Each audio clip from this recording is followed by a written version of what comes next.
I'll start by introducing myself, and I'm going to be the moderator today. I work for Procore Technologies. I am a solutions engineer, and I manage the solutions engineering team across Canada. Really, our role at Procore as solutions engineers to bring a lot of that construction expertise back into tech and help Procore and help guide Procore towards a lot of what we've learned, a lot of what we gather from our current customers, because we, as solutions engineers, we all come from industry. We all were in construction once upon a time and have decided to make the transition towards tech. So really the key thing is that we understand our customer's problem and always continue to strive to solve for that. I guess we can go around and introduce ourselves here. Tyler, I can pass it on to you if you could kick it off and tell us a little bit about your journey in construction. That would be awesome. Yeah, so I started in construction in an architectural background. I spent years, behind the drafts table, if you will, digital drafts table, and my passion for technology and kind of where the architectural drafting was leading towards BIM. I transitioned into BIM, and that transition into BIM really led me to the world of data and construction management, project management, if you will. Perfect. Thank you, Tyler. And Kyle, on to you. I'm actually a chartered accountant by trade. I articled public practice for about 7 years, got exposure to a lot of different industries from manufacturing to construction to professional services. Moved into a director of finance position at a manufacturing facility where I was exposed to lean manufacturing. We implemented a new ERP system integrated with a few different international sites. And that's how I kind of got into the tech area. And then I had an opportunity here at Keller Construction to come on board and help modernize our workflows and our systems and introduce maybe some of the lean principles I learned from manufacturing. Love that. So we have that BIM architectural background as well as the finance background, which is amazing to see on a conversation like this. And so obviously the conversation today is about building smarter through digital transformation. So we're going to be talking about construction, how it's changing, some of the things both of you are doing, some of the trends you're seeing in the industry. And that's a conversation, right? Like, what are some of the things we can do to kind of improve digitization of this industry? And maybe we'll kick it off by asking one question and opening it up to both of you. What is it you think has maybe led to us maybe shying away from adopting modern technology in construction? Not saying that it's not starting to happen, but I think we can all admit that it's been a slow transition. And I'd love to talk about some of the examples or some of the things you've seen that have made you feel like that might be the reason why we're slow to start adopting technology in construction. And Kyle, if we can kick it off with you, and then Tyler, we can wrap up that question with you. Yeah, coming from manufacturing for a few years and then coming into construction, I noticed you have less, I guess, participants in the market bidding on work. But in manufacturing, you have a lot of global competition. So everybody's kind of looking over their back, and they know that there's other companies around the world that are looking to refine the way they do things, find efficiencies, get smarter, and basically take international market share. With construction, you have, you're kind of in this fishbowl. There's only so many competitors. People are naturally risk averse. So if you're, 5, 10 other competitors aren't taking a risk, it's probably not worth you taking a risk. You just take your, 3, 4, 5% and be happy. Where, in other industries, it can be, to a certain extent, winner take all. But yeah, I see, especially with COVID now, things have changed, and there's a lot of threat now from tech companies. Even some non-traditional construction companies are looking at the industry, and they see that there's so much inefficiency that they're willing now to move into the market and really, repurpose their algorithms from whatever industry they're working in to solve for our problems. And Kyle, can you elaborate on the risk piece? I think that's very important. So it's a very big undertaking to revamp your systems, right? To go from a paper workflow that everybody's very comfortable with, everybody's trained on, to say, okay, now we're going to have to blow up all our systems. We're going to go to maybe a centralized ERP, digital workflow, and fingers crossed things don't go wrong, because we have 15 projects underway. The guys aren't trained, and we can't have any hiccups because we're going to have delays, liquidated damages. So the stakes are pretty high. But on the flip side, the stakes are high to not adapt, right? If you're not adapting and you're not collecting data, you're not analyzing it, you risk falling behind. And that knowledge you gain from data is exponential. So people that are 2 or 3 years behind aren't going to be able to catch up. That makes a lot of sense. And further to what Kyle's talking about in terms of risk, we are in a rather large industry, and most of the individuals are complacent with the way they get things done and the way they're productive. And I find a large problem is, they think they can work harder and faster to achieve a better goal when we're at a point where we have enough technology that we need to learn to adapt, to utilize the tools. You always hear the term work smarter, not harder.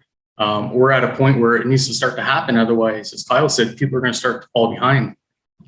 Now, as an industry, because it is so large, I find the culture shift is taking its time. And that in itself is playing a large role in kind of the slow adaptation of technology.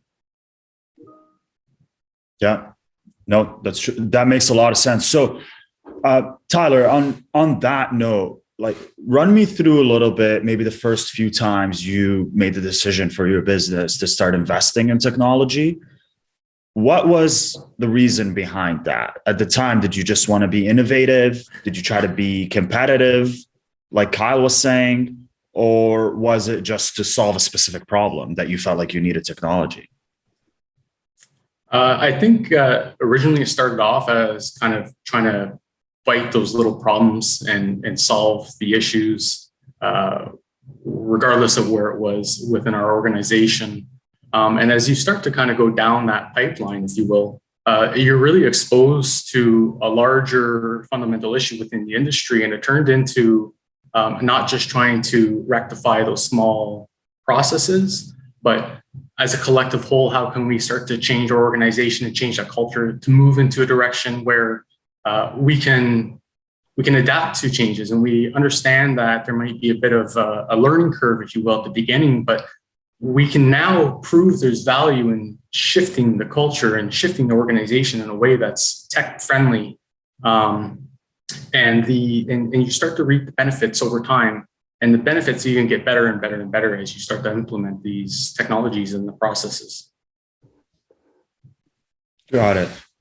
And so that was your way in. And Kyle, I mean, from the finance side of things, I mean, with a title like yours, it's so interesting to see, and VP of Finance, to see that you're so deeply entrenched in the technology side of things. What was your way in? What was the first problem you were trying to solve? Yeah, it's interesting. The finance role, has always been focused on money and dollars, but in reality, it's focused on data, right? So the position's evolved into more of a custodian of data, understanding and making sure it's clean and meaningful. So, being an accountant by trade, I'm very focused on process and internal controls, and coming into a construction industry, just really majority of companies, there's so much money or so much paperwork flowing around, and contracts are getting delayed. There's a lot of putting out fires, reconciliations. So it's very, it was concerning to me that that's how the industry operates. So I saw an opportunity to build out a single source of truth with our Sage 300 ERP, integrate that with Procore. And that way I was confident that standardized data was being used, collected, and it was flowing through the proper channels with the proper controls in place. So everybody had the right information at the right time to make the right decisions.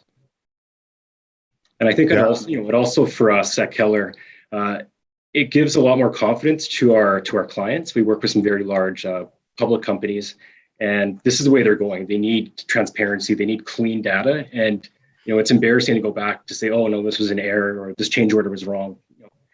That can't happen, right? So just with the systems in place now, we don't have that. And we see the appreciation or the respect that our clients have for that sort of operation. One of the things I noticed as well is as we start to migrate towards this implementation of technology and processes, it's not siloed departments anymore. I can't just work in a BIM department and work by myself. It's funny you mentioned Kyle being here from a VP of finance standpoint. I would have never imagined I work so closely with our accountants here. I work so closely with our business development team, and we're starting to understand that the integration of technology can't just be software. It needs to be a people change, and you need to start getting these conversations happening between your departments. If you just try to fix one problem in one department, it's still going to be a problem in another. So you can't silo the implementation process. Yeah. And I mean, on that note, that's a great segue to what I want to talk about next. And it's been mentioned a couple of times already, but culture around innovation and technology adoption, that's definitely been a hurdle. I work at Procore, and I'm on the team that helps kind of present these solutions to field staff and to different business units, ranging from, like you said, accountants and VPs to operations folks to laborers, even in some situations. Let's talk about that culture. So how has it been received? Is it changing? Do you see a change every day where it's like, all right, it's now easier to talk about bringing on technology? I'd love to hear about that, Tyler. Yeah, in terms of the culture and the change, I'm starting to notice a general change in the culture and the adaptation. Unfortunately, I don't think it's quite moving as fast as we need to start, getting that return on investment in terms of technology. It really comes down to understanding the individual's work and their perspectives and how the tech will impact their workflow and their day-to-day lives. How can implementation of the technology make their life easier while at the same time reducing the amount of work, reducing the amount of errors, and really putting proof in the pudding that the technology and the advancement is there and it will benefit you. And Kyle, I know you have some pretty cool stories about getting in the weeds with the site teams and talking to the field, and as you call it, follow the money, try to find out where the issues come from. Do you want to speak to that for a second? Yeah, so there's two aspects I looked at, and whenever we implement changes, it's always important to me that people understand the why. Even if they don't like it, they have to know why it's good for the business and ultimately good for our staff, for our people here. So looking at the industry as a whole, you look where the money's coming from, and you look at the real estate developers. You look at the large companies that are building out infrastructure, and they're moving to digital platforms that are transparent with very clean workflows. And they expect their partners and their suppliers along that supply chain to be contributing to those efficiencies. So that's starting to happen now. I just got an email from one of our clients saying they're moving on to a new system, which is going to have a much more transparent approach for their supply chain, where people will have access to information. So this is only 3 years after we implemented Procore. So it's starting to happen now, and that money is going to trickle down, and they're going to support the players along that chain who are going to add that value.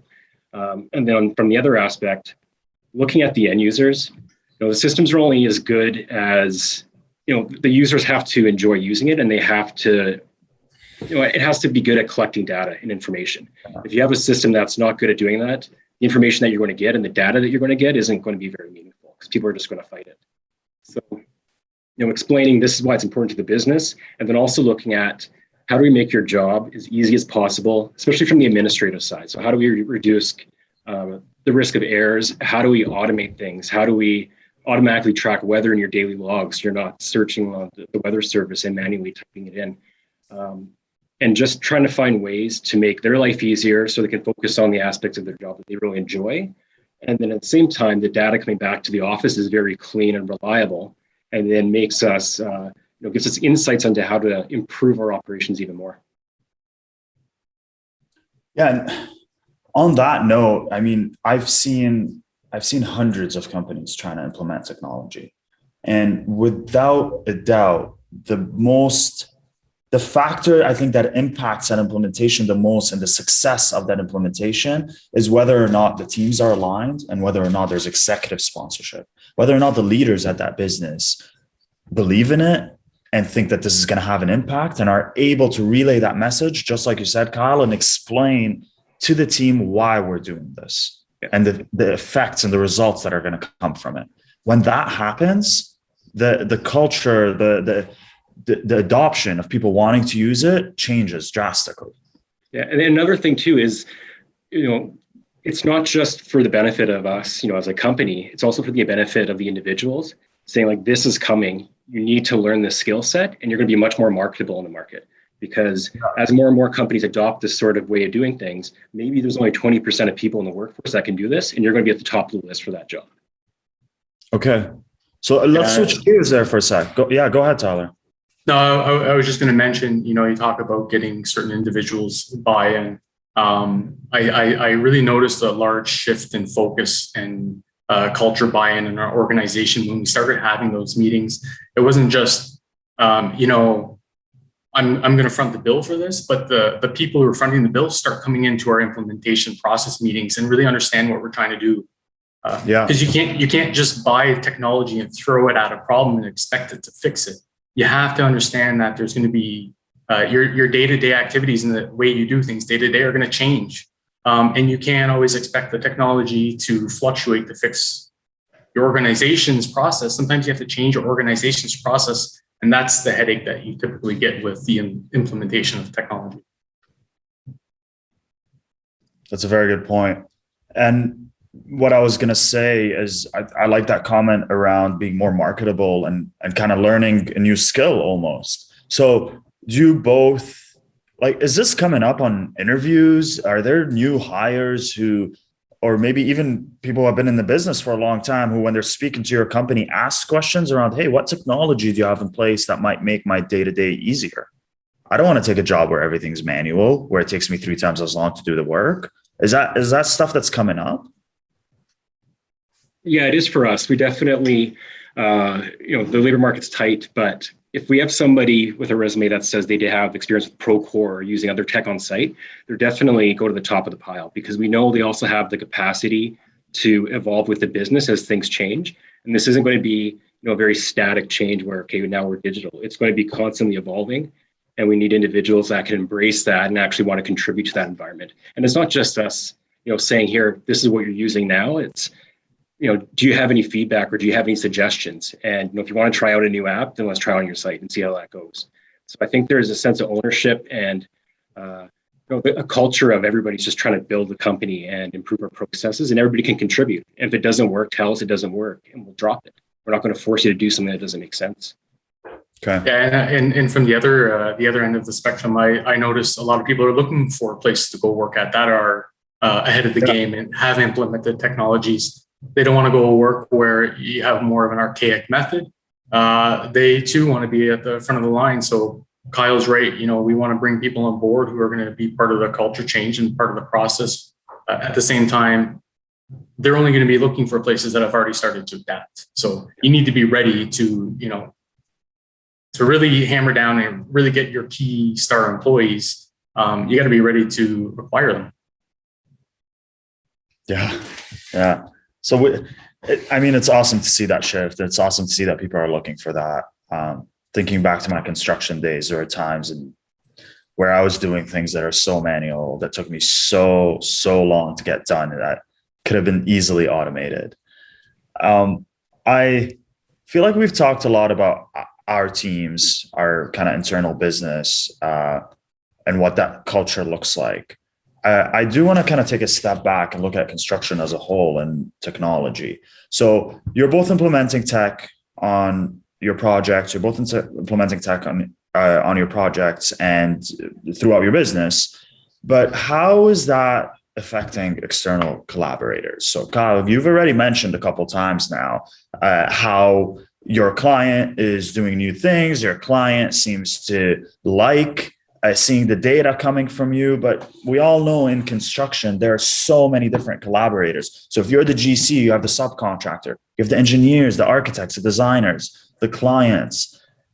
Are they on board? Is the general feeling that they want to partake in this, or do they also have their own system that they're managing and then there's still a disconnection there? What are some of the things you're seeing on the financial side of things, I think, because that's so key. Yeah, I see there's hesitation at first, even internally, right? With our PMs when they're getting quotes. And then also for the subtrades to say, well, I know we're not going to use Procore. We use our own thing. But eventually we just mandated it and said, if you want to work on this project, these are the expectations of our owners, clients. This is how we operate, and this is how we need you to participate and collaborate in this ecosystem. What's worked for us is actually going to the top of these partners, going to the owners and explaining why it's good for them, saying, yes, you guys are going to have to learn this, but this is coming. You're going to be required to do this on more jobs. And as an owner, this is going to mitigate risk. It's going to remove any sort of errors or miscommunications. It's going to save you money. You're going to get paid faster. And then I also, you have certain bottlenecks in the industry. And I guess I'm not too patient anymore where, if you have people who are saying, no, I'm not going to do it, they're holding up the team, right? They have to be a team player and work on the project. And sometimes they'll pay a little bit of a premium to work with somebody that is willing to cooperate, knowing that they're a team player and they want to achieve the same efficiencies. So Kyle, to be clear, you're still seeing, I'm just going to use a subcontractor as an example. When you're going out to bids or you're receiving bids, you're still seeing people who will push back and say, I will not use this system. Yeah. And I don't know if the PMs always love it, but I'll say, okay, well, we're not going to do business with you then. This is how we operate, and you're going to be an impediment to the project. And it's also from a financial point of view, economic point of view, you're subsidizing kind of the laggards in the industry, right? You want to support and reward people that are going to help move the industry forward. That's such an interesting thought. Okay. Yeah. So basically, yeah, like you said, you want to support the people who want to make a change, who want to get better and become more efficient rather than those pushing back. Yeah. I like that. Tyler, what's your experience been like? And maybe you could speak to the designer, architect side of things. I know you're very involved on the BIM side as well.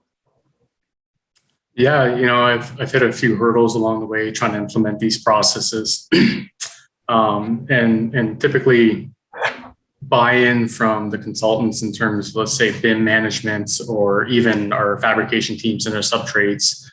It's typically difficult, and some of it stems from the fact that they've been burned before prior to their technology implementation. They don't want to put themselves in a position where they gotta buy a license for every user that wants to be part of the process, or maybe they already have 3 or 4 tools that can already accommodate what we're doing. Yeah. So trying to get the buy-in from the process is a little bit difficult, and we've been put into positions where we have to start contractually holding them obligated. So further to what Kyle was saying, it's all or nothing. We're not going to wait around for these companies who aren't picking up the pace and implementing processes, or even trying to get on board with the technology. We can use Procore to do our daily logs and to do document control and to do reports and even store our BIM information on there. So why wouldn't you get on board? And that's where we have to start relying on contractual obligations, whether it be with new stakeholders or even existing clients. So it is really been, it's been a difficult journey, and I think it's going to be difficult for the next little while. That's interesting. And I mean, you already just mentioned, Tyler, that I guess people are using different software. People are kind of set in their ways. Sometimes it's manual, but sometimes they are using their own thing. We just have to find a way to kind of connect it all and make sure the data flows. Can you speak a little bit to some of the different applications you've used and different applications you've connected, whether it's with Procore or other systems? I think that's very valuable, and for people to know that I think as an industry, or a lot of the software developers in the industry, are trying to get away from just forcing people down one way. And are really, at least for Procore, speaking for Procore, we really are so open to connecting with whatever it is you want to use and just centralizing it all. So I'd love to hear a couple examples of some of the stuff you've done.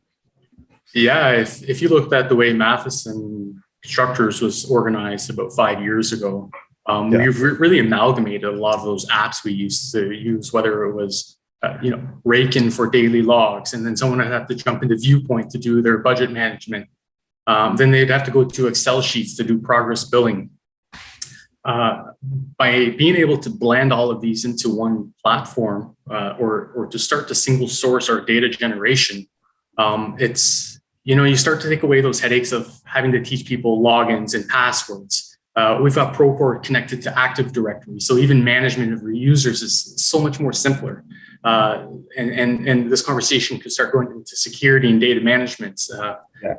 But having a platform like Procore, and what's unique about it is not only can I generate the information and data in Procore, but I can extract it from Procore. Whereas before we generate all these little bits of information, then you'd have teams of people collecting information we already have just to move it over into another place to analyze it, to again, just move it and take it back to another place to give to our CEO. Having this one-stop shop is letting anybody from our PMs to our accountants to our CEOs go and analyze projects in one place. And by blending all of this together, again, you're reducing the cost of having to carry all these different licenses and these different softwares. And you talk about culture and buy-in. Well, I can tell you right now, it's going to be a lot easier for me to get buy-in from someone who's not tech savvy if I only have to introduce them to one or two softwares versus the 8 or 9 that we would have to have just to accommodate one project prior. That's such a good point. And I love the Active Directory comment. That is such an underrated thing, to be able to just change someone's contact details or subcontractors information or whatever in one place rather than having to do it in 4 different systems. That gets missed a lot. Even my relationship with my IT manager is so much better now that we have with Active Directory. I bet. Yeah. And that point on, just want to double down on that point, is something we see a lot as well. We tend to see people react really well to the idea of, oh, wait, I only have to open one app from here on out, whatever that app may be, right? As long as if I can input my information here, it's going to feed into the right places, whether it's accounting or somewhere else. The fact that I only have one password and one app to use, that means a lot to people in terms of time saving, making things less complicated for them, especially those in the field. Kyle, our most common, I want to say in the integration, the industry, the most common integration is typically with accounting. That's kind of the first bridge that everyone looks to connect. And it obviously makes sense, like you said, kind of follow the money and make sure that we have all the right data. And so I'd love to hear a little bit on that and your experience on integrating, how people have reacted to it. Are people happier kind of using a project management system and having you and your team kind of just deal with the accounting system itself? Just your experience around that, I think would be awesome to hear. Yeah, we took a less traditional approach to building out our system. So rather than starting off with the accounting system and pushing that out to people in operations, we took a user-centric approach and looked at what is the best-in-class app or operational software for the majority of our staff who are in operations, not in accounting. From there, we then worked backwards to how do we bring this back to a single source of truth, which would be our ERP. So looking through Procore's marketplace, there's only a handful at the time of ERPs that are really integrated. But we already had experience with Sage 300 CRE. Procore and Sage have a good relationship for that integration. So Procore out in the field, that came into the office, into Sage. And then for other applications in the field, the requirement for us is it needs to be integrated. We can't have a different tool siloed. So we have a Hollow Builder for our 360 photo documentation. We use Matterport for digital twinning. What else are we using? Teams is integrated. We're using Quote2Me for digital procurement. Starting to use that. They just built. They're working on integration with Procore as well, which is really good for the field users for doing POs. So that's, and then we also use Directory as well. What else are we using? Yeah, there's so many different things. DocuSign's the other big thing. So before DocuSign and Procore, it was a manual process for subcontracts.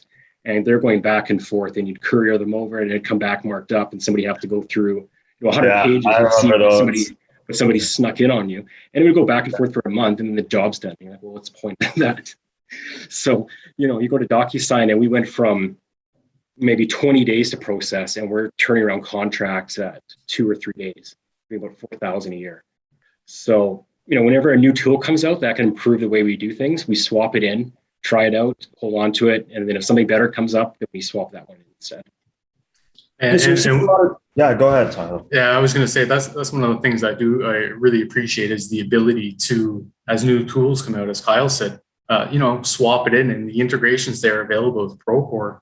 One of the aspects I forgot to mention I'd like to sneak in is our connection with Ignite. We're really big and heavy on Ignite, and with the integration with Procore, man, does it make our lives so much easier getting the information to the teams and to make sure that it's up to date. And that Tyler, can you speak to what Ignite does? Can you give a quick description? Yeah, so Ignite is our very secure file management server where you store all of your files as an organization, project related or not.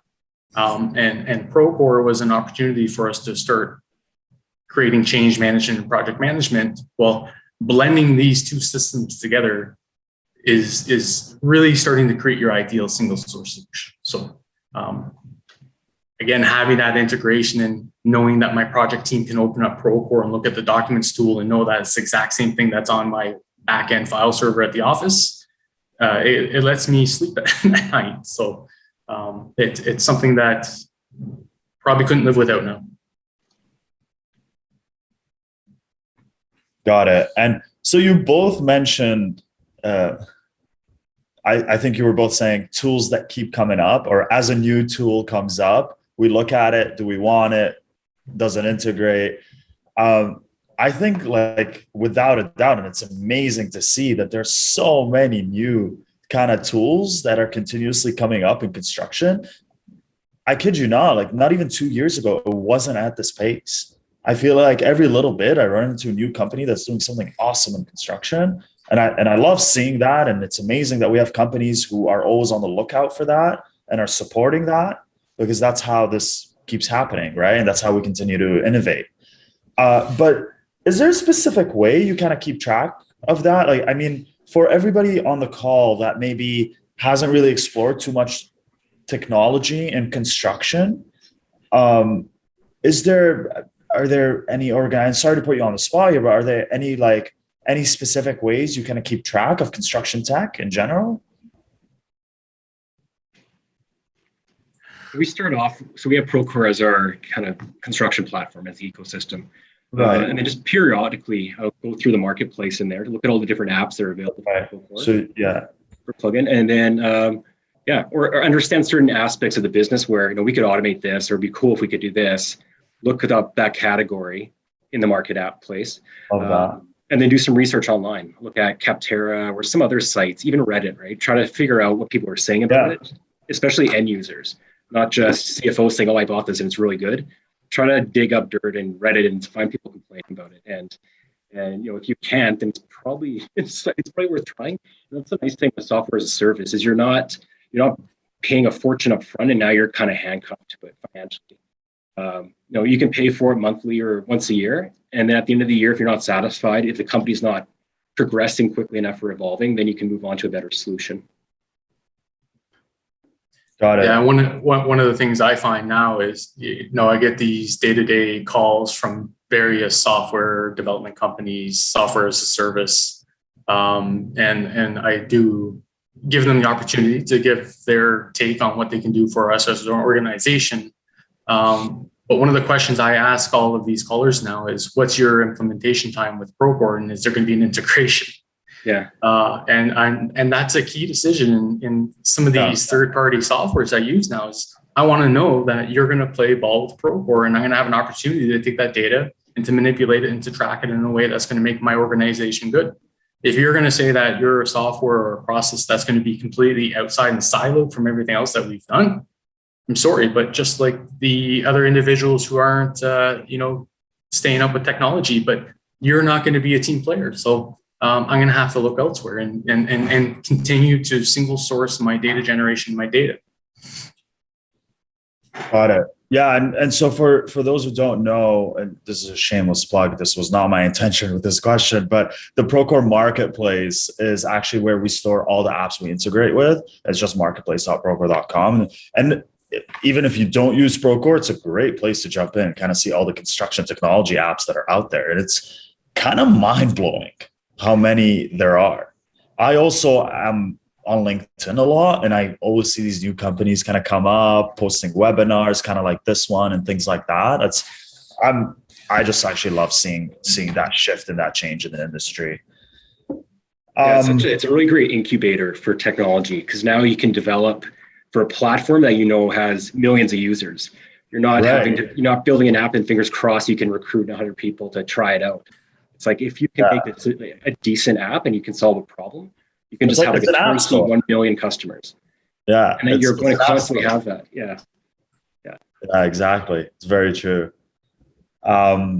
So we've talked a lot about kind of the users, the culture, what it takes to bring people on board, integrating the system so that the data kind of transfers and data moves along and you can track it. Now, let's talk about that data specifically and how you're using it. Assuming we're integrated, assuming the culture's there, people want to use Procore. First of all, I'd like to understand like how far along you are in the process. I see you both as innovators in the construction tech industry, and I mean that. And so first of all, I'd like to understand like how far along are you in the process of having the reports you need to make the right analytical and critical decisions for the business and even help you strategize for the future.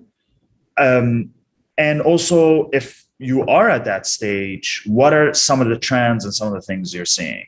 So maybe a two-part question. Kyle, I could start with you. And doesn't have to be from the finance side of things, but you, like you mentioned, follow the money and finances data. So I'd love to hear a little bit about that. Yeah. So the first thing is having access to real-time data, or relatively real-time data, with operations and finance, and looking at any sort of correlations maybe between revenue and costs and actually activity in the field. We're still relatively early on, but the way I look at it is we're hoarding data like every year, and it's just building this treasure trove of data that, as machine learning or AI gets more accessible, we'll have just so much data they're really ready to extract insights from. And we're actually now looking at potentially doing some machine learning on our safety data to gain insights that otherwise we probably wouldn't pick up. So, okay. Yeah, so that's where we're at. Dashboards and we're not too far along yet, but we're getting there. And so, just really quick on that, are there dashboards at, let's say, the project manager level, and then maybe VP level finance, and do the leaders and executives at the business also have their own dashboards that they track, or are you not there yet? We're slowly building that out. So there are the dashboards and reports at the project level, and then also at the company level that something will stick out, right? So it's more how do you analyze what's going on very quickly by having your attention drawn to something wrong rather than having to dig around and find something wrong. That's where the dashboards are useful. Okay, got it. And Tyler, are you doing any reporting right now? Any analytics or anything along those lines? Yeah, so when we first kicked off with Procore, we made great use out of the reports that were available in there in Procore, from custom reports to the stock reports that are under each kind of module. But that didn't last long before we got a little bit hungry in terms of what we could do with the information.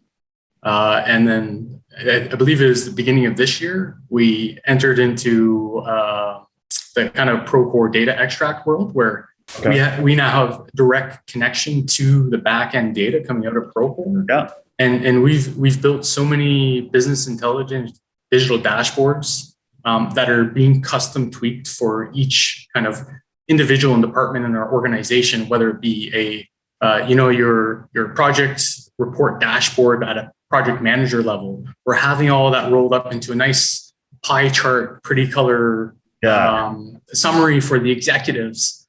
And then even starting to share kind of the broken down granular information with all the different departments, whether it's accounting or business development, so they can actually scrutinize their data. But where the value is coming out of is all of that information is coming from a single source. So if there's something wrong with your calculation, or if there's something off-putting with what you're looking at, it's coming from the real source, and it wasn't a typo. It wasn't someone didn't get around to doing their Excel sheet on a Wednesday afternoon and getting it submitted. We can see in real time, or very close to real time, where everything's at. And we're at a point where we're making key decisions a day or two after something's happened, and we don't need to wait until the month-end report or, a quarterly report. We're getting very close to real-time information. And not only that, real-time information that's been cleaned. You always hear the term garbage in, garbage out. Well, we're at a point where we can meticulously clean our data relatively quickly so we can make important decisions much, much quicker. Okay, so you are using those reports or dashboards to make decisions. You feel like you're at that stage where it's helping the business as a whole kind of pick directions and make decisions. That's amazing to hear. That's really good to hear. I see this as an opportunity for us three to kind of encourage the industry in being more innovative. And for those listening in who maybe haven't adopted technology yet, to kind of make that first move to start looking at technology for their business. One kind of pushback that I always hear is that, oh, I don't have someone in the business that can kind of take the lead on this. And whether that's the owner saying it or even a project manager saying, hey, I'd love it, but I'm busy. I don't have time. I'd love to hear from both of you on your experience around whether, I guess, Ka, starting with you, if you didn't have this want to integrate and set it up and do it all that, do you feel like there has to be someone like you in the business that is kind of the champion of all of this? Is that what maybe a lot of businesses are missing? Going back to our first question, and the first thing we talked about is why aren't we implementing technology faster? And is there anything you could do to kind of encourage those folks? Yeah, I don't think you need to have somebody in the business that does it, but there's consultants out there. Procore's the implementation process was perfect. I had zero concerns. They kind of held our hand throughout the whole way. We had a look ahead. So it's not as daunting as it seems. The integration part with the accounting system, again, is kind of like a one-time thing. But I think as the economy evolves and eventually as the industry catches up, people need to recognize that data is everything. I heard a good quote that, you don't have maybe necessarily a tech industry, another industry. Companies are becoming tech companies. So construction companies need to become tech companies. And that's where you need somebody in-house that understands that, because somebody else is going to take your lunch straight. It's not a matter of well, maybe we don't win as many projects. It's going to be you're not relevant in 5 years. And that's it. The industry's moved on. They're on, it's like going to an assembly line and you having other companies saying, well, we don't think the assembly line's going to take off. Yeah, I know what you mean. And Tyler, anything you want to add to that? No, I think Kyle is right in terms of Procore and their onboarding process and their enrollment process is very linear and understandable. So, you don't need a tech savvy individual like myself kind of holding everybody's hand through the rollout period. It's very methodical and easy to understand. Where you probably need kind of your champion is when you start getting these other software companies out there promoting something and dangling that shiny new software that's going to, completely change your organization and you're going to produce buildings 10% faster. And it's going to take away all the need for having an accounting department or whatever it is that they kind of wave in front of you. You really need to understand what they're offering. Because 9 times out of 10, you already have all of those capabilities in-house and they're already running and functional, or you're just not aware of it. And you start to have this, well, maybe I need that too, and I need that too. And what you end up doing is you start investing in too much technology where you start losing your return on investment. And then that leads to, lack of buy-in with the technology, and then the culture changes and shift the way it should. Yeah. And what I've seen happen is even if you don't have that specific champion at the business, those people start to come up as you're implementing technology. You start to see people in your business. This happened to me personally when I worked in construction. I didn't realize how passionate I was about this until my previous company started implementing tech. And I stood out as someone who knows how to use it, teaching others how to use it, was always pushing for the next piece of software for us to bring in. So that just naturally starts to happen in the business, which is awesome to see. I see it all the time. So that's great. It's funny you say that, because I've seen a few key individuals who navigate towards that role. Kyle says follow the money. Some organizations, it's front the bill and then let those guys who know what they're doing with technology run with it. And some organizations, you happen to be in a position where everybody's kind of on that tech level, and you are going to get your variety, and you need to be able to be prepared for that. But like you said, just by rolling this out, you really do see those key individuals who just navigate towards technology, and they see the value in it. Who will? It's a really slippery slope, and it's once the snowball gets rolling, it just keeps going. That's for sure. Yeah, and it's important to embrace those individuals too, right? Give them a sense of ownership and the ability to affect change. If they bring up so many suggestions and you never implement them or even try, they're just going to stop trying, right? As opposed to they say, "Well, I brought this up. Now, some of the entire company of 130 people are using this." That's pretty empowering, and that's going to be infectious. Yeah, and on a note on that, you do need to be mindful. A lot of the times we're navigating to places we've never really been before as an organization. So even though somebody's kind of putting down these ideas, a lot of people say no because they haven't heard it before. Well, don't say no right away. Just take some time, digest it, and really see what they're talking about, because they're not just coming up with ideas out of thin air. They spend some time looking at your processes, how you're doing your change management, your drawing management, what people are doing day to day. They typically have lived it day to day, and they understand the value on a personal level, which is typically valuable at an organization level too. Yeah, that's very true, and I love seeing those people start to stand out and start to impact their business in ways they probably have never before, right? Which is so cool to see. I think that summarizes most of the questions that I had. Is there anything either of you wanted to end just to kind of wrap this up? And again, like, I see this as an opportunity for us to talk about some of the things we're doing and hopefully encourage more people in the industry to start making these changes so that we can all be more successful together. I'm happy to open it up to either of you if there's anything you want to add. Otherwise, we can start to wrap up. I'd say one of the issues I've had, and probably the last maybe bottleneck I've had in our workflow, is the Ccdc contract process, where it's paper, right? So you have to put the copyright sticker on the contracts for them to be valid. You can't have them going through DocuSign because of the copyright fees. And I think that's something the CCA can really help the industry and take leadership on, is how do we digitize that process? So now we're completely paperless, because that's the only aspect that has to leave the system. And it's really slowing us down. And I think in the US, I think DocuSign's doing it in the States. They figured it out. So I think that's something that we can explore here. It just has to happen. Absolutely, Kyle. You're not the first to bring it up. Like, I hear this a lot. And yeah, I think I was cutting out for a second there, but yes, I hear that a lot. And being able to digitize our CCDC contracts is extremely, extremely helpful. It's interesting because Kyle talks about the CCDCs, and he was talking about DocuSign and subcontract approvals, and even just from a subcontract approval standpoint, being able to use Procore and DocuSign to get those approvals. Pre-pandemic, everything was paper, and this kind of forced us going digital, but it was great.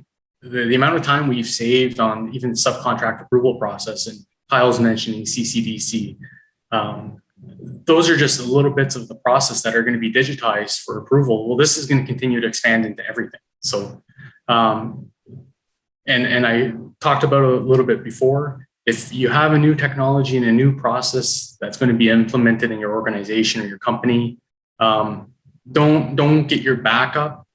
If you need to change your organization and your process a little bit to accommodate the technology, it's probably within good reason, because somebody like Procore has gone out and they've advocated and they've queried all these companies in North America on what's the best way to do something, and they've put together this tool to help you do that.